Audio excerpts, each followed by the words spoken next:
And now, for the latest in real estate news, here's your host, Tam Gonzalez. So, Mr. Trump, I just wanted to start off by thanking you so much for having me in your home today in Las Vegas. I know you're a very, very busy man. Well, you're more than welcome, but I am very, very busy. Lots to do, so we've got to make this quick, Tam. No problem. I took some notes. I hope you don't mind. That's great. You know, a lot of times I do interviews. I think the people are just making the questions up, honestly. But this is great. It shows you're prepared. I like that. You're a good kid. Go ahead. So let's just get down to it. I feel like you're probably the most controversial presidential candidate of all times. Wait a second. How am I controversial? I'm the least controversial. I want to make America great again. Well, for someone like me, you come off very, very liberal in the way that you speak, but I know that you describe yourself as a very conservative Republican. Yeah, I don't know why you would think I'm liberal. I am a Republican. I'm a conservative. I'm a conservative Republican. It's as simple as that. Well, I like that you're a businessman and that you might be able to help the economy, but you know, something that concerns me is an issue that's very close to my heart. What are you going to do to help the gay marriage issue? The gay marriage issue is, you know, it's a touchy issue. I mean, let's face it, it kind of divides the country. But I'm a unifier. I'm going to bring this country back together again. As you said, I'm very influential. I know a lot of people, a lot of influential people. I'm going to ask everyone I know, which is basically everyone, to stop having gay babies. No more gay children. And I think in about 20 years, I haven't worked out the math, in about 20 years, you won't even have an issue of gay marriage because they won't want to get married because there won't be any gay people. So it'll be all done, it'll be all over. I mean, we need a few for hair and makeup, obviously. Maybe a designer or two, max. But, you know, for the most part, no more gay people, no more gay marriage. There, it's done. You see that? No one even thought of that, but I did. That's why I'm doing so well in the polls. That's why Trump is number one. And let's make America great again. Well, I can't say that I love your plan, but I can say thank you for sharing it because I know that you like to keep your plans to yourself a lot. I absolutely do, you know, but I feel compelled to share it with you.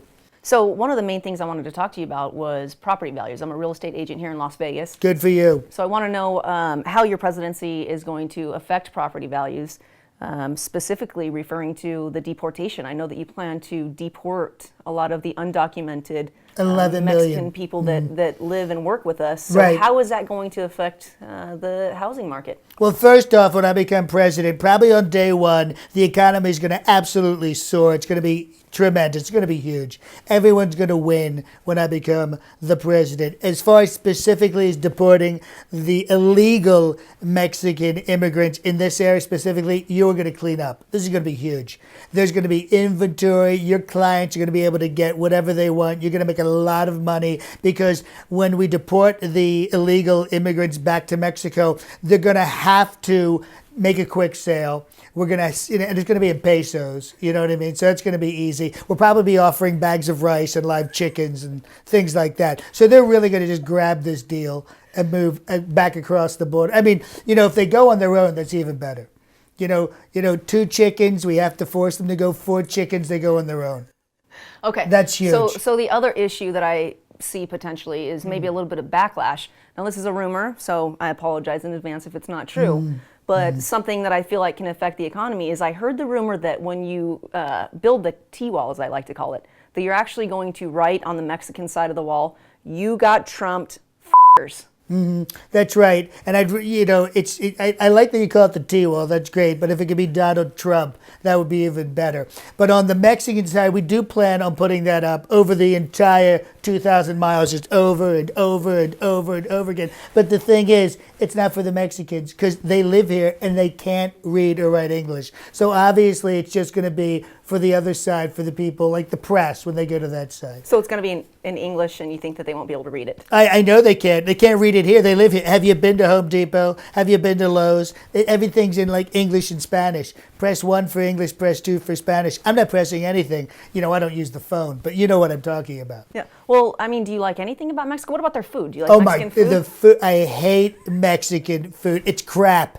It's crap. It looks disgusting. It looks like someone vomited on a plate. You know, tamales, enchiladas, whatever, quesadillas. It all looks the same. It sounds the same. I don't like beans. I never liked beans. They're horrible. It's a horrible food. But they refry them. Well, why would you take something that's horrible to begin with and make it worse? You know, with Mexican food, what you should do is just order Mexican food and just put it right in the toilet. Just skip Very, eating very it. interesting perspective. Okay, so Don't tell me you like it. Do you like Mexican I food? love Mexican food, so I wanted to. Why would you make something and then put it in a corn husk? It's not corn. It's something. That makes no sense to me. Yeah, I've heard you refer to it as pudding. Pudding. That sounds good. I like that. I'm going to use that again. Okay, so I just want to take advantage of the fact that you're here. I want to ask for a little bit of help. How can I better my business? What can I do to serve my clients better? You know, what are your suggestions? Well, you know what? You seem like you're very, very smart. You're very engaging. And I got to tell you, you don't need to do any service. You're a beautiful, beautiful woman. I had 2 pageants. I'm married to a former supermodel, Slovenian supermodel. She's gorgeous. You're gorgeous. You got a nice rack, I have to say. So just you as the way you are, that's fine. You know what I mean? They're going to be beating down your door to do business with you just because you look so good. And because I'm here with you. Absolutely. That's another thing. I have to tell you, you better be prepared because once this airs, the phone is going to be ringing off the hook. You're going to be probably the single biggest real estate agent in all of Las Vegas because you're talking to me.